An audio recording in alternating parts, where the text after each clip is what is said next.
Hello, everyone, and welcome back to Randy's Old Time Radio Shows. Tonight, let's travel deep into the heart of Africa, where danger whispers through jungle drums and ancient ruins. Join the search for a legendary emerald mine, where explorers face shifting loyalties, hidden tribes, and eerie mysteries. Keep your compass close. This journey might just lead you somewhere unexpected. African drums are talking.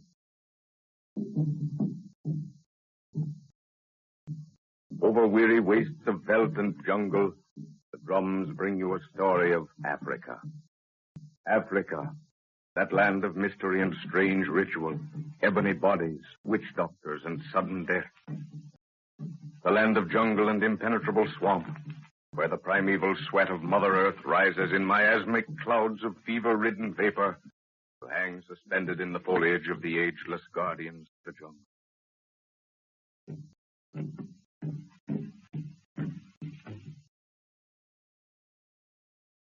This is the story of a little band of explorers led by Professor Anton Edwards, a giant of a man, the keynote of whose life is scientific discovery. 200 miles from the banks of the Upper Congo River in the jungles of French Equatorial Africa, Professor Edwards has made his camp, awaiting the coming of assistance before traveling further into the hinterland. With him is his daughter Lorna, just graduated from an American university, and Nguru, a huge native Maasai of royal blood. It is night, the African jungle.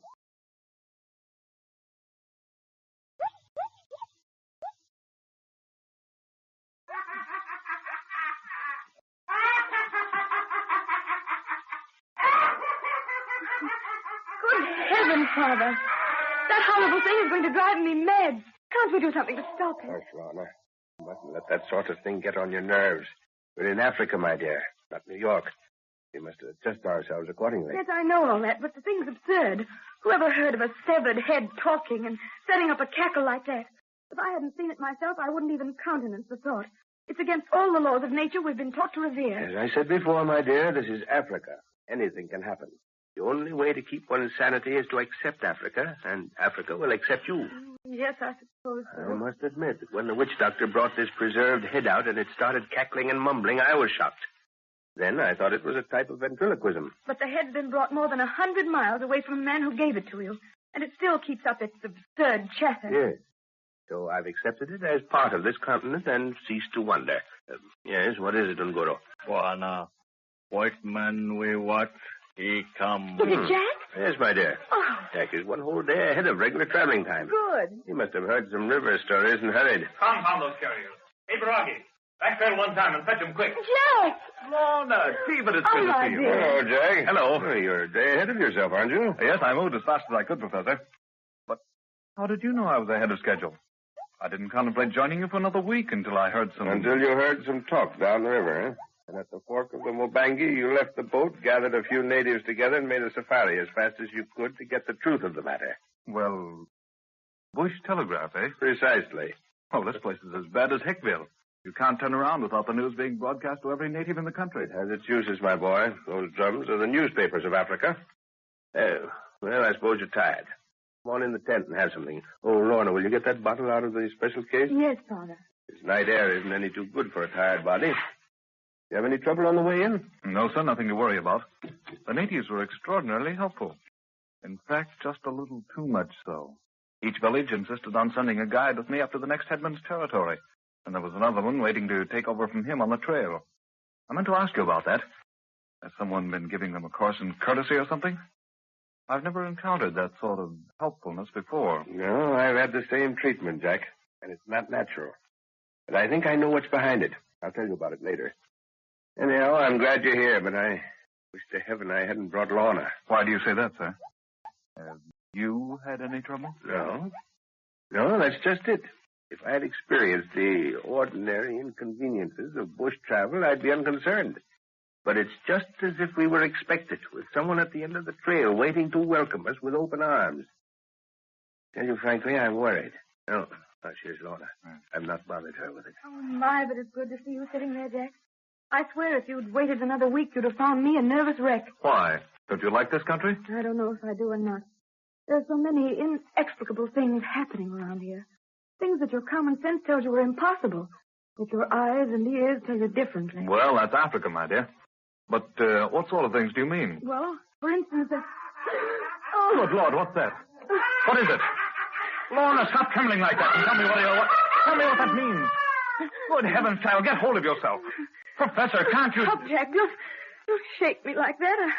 I'm all right now.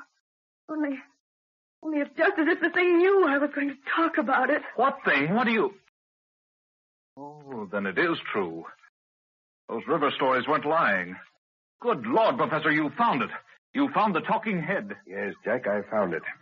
I knew you'd hear of it before you reached here. The river boys were talking about it, but then they've done that for years. Then my native carrier started chanting about the white man who had the talking head. I didn't realize it was you, sir. Sometimes I wish to heaven I hadn't found it. It's so horribly impossible. Yet, there the evidence sits in the other tent and... Oh, it's ghastly, Jack. A head. A severed human head. Wizened and shriveled, with an awful perpetual grin. And it keeps mumbling a lot of incoherent gibberish to itself. Oh, it's horrible. Tell me about it, sir. May I go and see it? No, not now. I'd rather you'd see it first of all by daylight. It's gruesome enough then, but by lamplight it's possible. How did you come across it? Purely by accident. You know, for the last century, stories have been cropping up all over Africa about a talking head. Yes. It's a whisper here and a whisper there. Nothing definite at all. Yes, I know. Well, about 7 years ago, I was up on the Mongola River territory with Professor Lamberti. That's the man you exposed for fraud, isn't it? Yeah, most unfortunate occurrence, but my duty. Well, while there, I shot a python that had dropped from a tree and coiled around an unfortunate native. The natives worship these great snakes in some parts, don't they, Father? Yes, and it turned out that this particular spot was one of them. Consequently, we had to do some fast traveling to get out alive. Well, how about this native you saved? Was he one of them? No, he was no witch doctor from another tribe. What he was doing so far away from home, I never did find out. But he was so infernally grateful to me, I had a hard time dissuading him from attaching himself to me permanently. Yes, they do get that way sometimes. However, he extracted a promise from me to visit him. I finally did so a month ago. I was only just in time, for the old fellow died the next day. When I entered the village, I was taken straight to his hut. He was badly wasted and making no struggle to live, but he knew me.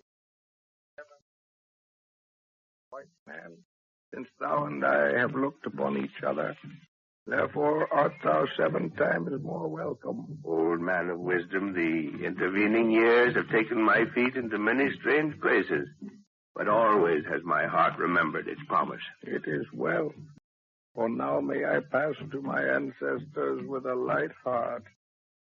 Yet there is a destiny to be fulfilled before I may look into their eyes fearlessly. Listen carefully, white man. I listen, my friend. Many years ago, before the white man brought his floating house to the rivers, a white warrior whose brain was touched by the gods wandered into the village of my people. His speech to us was that of the monkeys, but his strength was that of the gorilla. At certain seasons of the moon, he would summon the devils of the forest and hold speech with them. But only his eyes could behold them. You've heard this story, white man. From the mouths of the ignorant only. This man led my people in battle. He was greatly feared. One day, as he lay sleeping in the forest, a warrior from another tribe crept upon him and killed him, taking only the head as a trophy. But the head refused to die, and the warrior in his terror dropped it and took flight. That head has been preserved, white man, for it is written that you shall take it back to its people. For the legend says that only then will the spirit compose it. So that's how you got it, sir. Yes, I promised to take it before seeing the thing. Probably if I'd waited, I'd have had nothing to do with it. It's really horrible. Oh, dear. What's the matter, Lorna? Oh, just a little tired, I guess. I think I'll turn in for the night. All right, my dear. I'll go and see that your quarters are ready. I see the professor still makes a personal inspection of quarters every night. Yes, he always does. Have you been getting plenty of sleep, Lorna? You don't look as well as you might. Oh, Jack, you don't know what a relief it is to have you here. There's something wrong with it. Something I'm sure Father knows nothing about. Why, what do you mean, dear? Your father knows this country better than anyone. Is anything wrong? Oh, nothing really, I suppose, but I have the most horrible feeling of depression at times. It's just as if there was something out there in the bush calling me. Something terrible, dragging at my brain.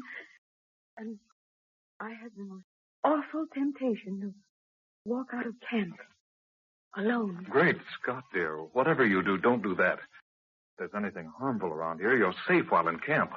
But by yourself, well... I know, Jack, but the feeling's gotten so bad that I have to... Oh, hush, you're so...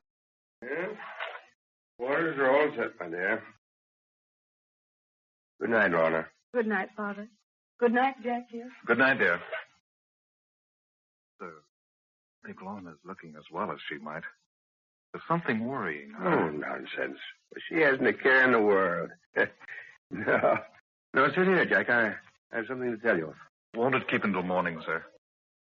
I'm rather tired. Well, I'd like to give you the news now so you can digest it by morning. Okay, sir. Shoot. I believe I have the first piece of definite knowledge as to the whereabouts of that mythical race of people called the Golden Race. You've heard the stories the natives tell of them. The perfect people, no sickness, and incredible learning. Yes? We've always put it down as another African myth because no trace has ever been found of them. Do you mean to say you really believe these stories, Professor? No, I don't believe the stories the natives tell, my boy. But I believe what the talking head told me a week ago. But good Lord, sir, that's... Listen, that's Lorna. Come quick, something's happened to her.